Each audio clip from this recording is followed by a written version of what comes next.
This is an exam that will determine one's lifelong destiny. Those who pass will have the opportunity to directly join the upper class, while those who fail will be sent back to the slums. The rules are simple. Assemble 9 blocks using the provided parts within 3 minutes. David couldn't reach the parts due to his physical disability. Annie immediately pushed a pile of parts within his reach. Others looked on in disbelief. This was hardly the time for good deeds. 2 minutes passed quickly. Annie had only 1 block left but couldn't find the right parts to complete it. Jack was also missing 1 block. With time running out, he simply snatched his neighbor's completed block. The victim was stunned. Was this even allowed? Furious as he was, when the timer ended, the selection officer emphasized that anyone with 9 blocks would pass. Having failed to complete the task, he was eliminated. The young man protested the result but was still dragged away by security. Jack, who had stolen the block, successfully advanced. Aaron couldn't believe it. How could such a person qualify? The selection officer merely smiled without comment. Many were eliminated. Seeing that Annie only had 8 blocks, David had a flash of inspiration. He assembled the 8 blocks together to form 1 large block.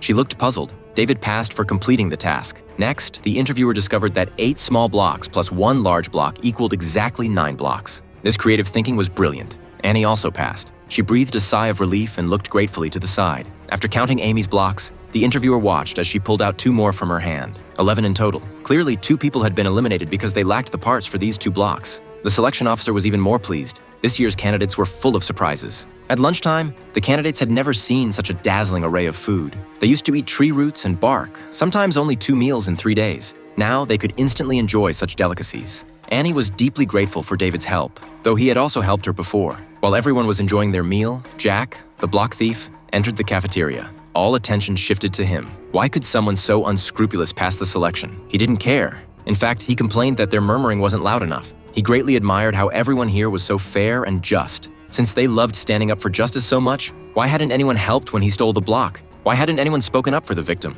Did anyone know why? Simple. Everyone here wanted to pass the exam and was willing to pay any price. What he did was merely what everyone would do sooner or later. When that time came, he hoped they could maintain their sense of justice. Meanwhile, he could continue stealing others' achievements to advance. He then began eyeing those who looked tough. Unsurprisingly, he got beaten up. Amy had already seen through Jack's deliberate provocation. Now he had some supporters who believed in his theory. The reality was just as he described. She was prepared to make friends with such people. This way, her chances of winning would increase by another point.